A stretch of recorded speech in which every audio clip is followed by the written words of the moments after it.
Janatan Sayeh. He's research analyst focused on Iran, the Foundation for Defense of Democracy. Is coming to us from Washington, D.C. Good to have you on, Janatan. Let's start with what the IAEA has been calling for in Iran for months now to account for its dangerous stockpile of at least what's estimated to be 440 kilograms of highly enriched uranium. This follows the strikes in June.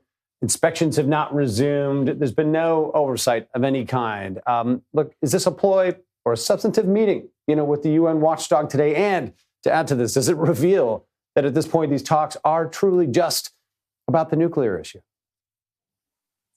So when we talk about the fate of the enriched uranium existing, there's been contradictory messaging coming from Tehran. Some officials actually have stated that they were able to remove the uranium and it's not buried underground. Meanwhile, the foreign minister is sending a different message. We're seeing the same tactic by Tehran, trying to confuse the audience, not really sending the correct or direct message when it comes to their nuclear ambitions or intent, really. But we have to remember the only incident or achievement that enabled us to prevent Iranian enrichment was Operation Midnight Hammer. But there was no other instant where whether a deal or negotiations actually halted Tehran's capacity to enrich.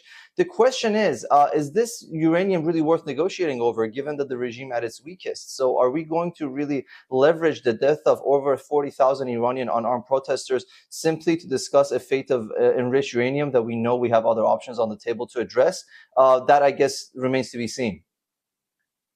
And I, agree with you as well. I mean, basically President Trump himself calling this a non-issue after the June strike, saying that there really wasn't anything left to talk about with the nuclear issue. So this obviously does come to the dismay of many. Look, in terms of a potential military confrontation, we're seeing the IRGC starting naval drills in the Hormuz Strait.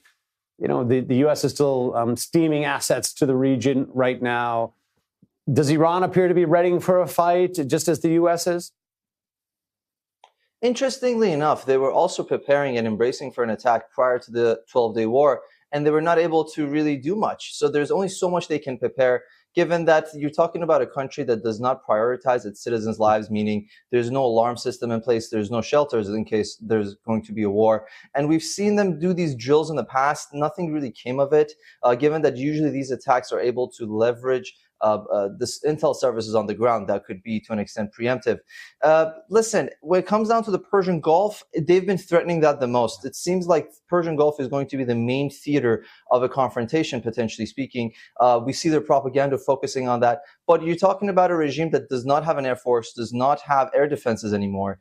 So really what they have is their variant missiles that they're going to realistically launch over the Persian Gulf. It's a matter of really ensuring that the retaliation capacity of the regime is diminished before we really go after decapitation.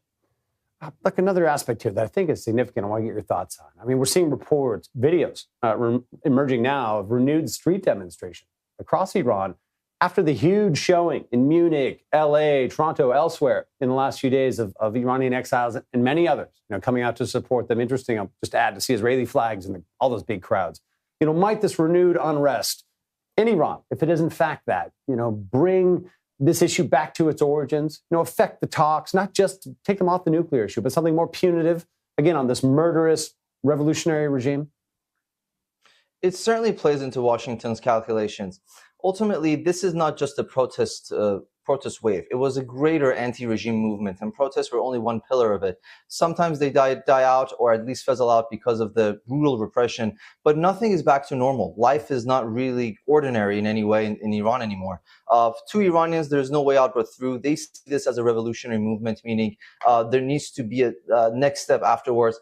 And the key difference here is that, and as you noted, what we saw with the diaspora, Iranians both inside the country and outside the country have chosen their alternative. So the argument that we don't know where the protests are headed, we don't know what the alternative is, who's going to replace the Islamic Republic, none of these notions are accurate anymore, because now we know the Iranians have chosen, at least in a transition sense, the Crown Prince, Pahlavi, to really come and replace this heinous regime. Of course, it would enable the average Iranian to see a nationalist government in place, a government that actually represents Iranians, that would step away from Islamism and proxy support. So all that really needs to play into Washington's calculation when they're engaging the diaspora.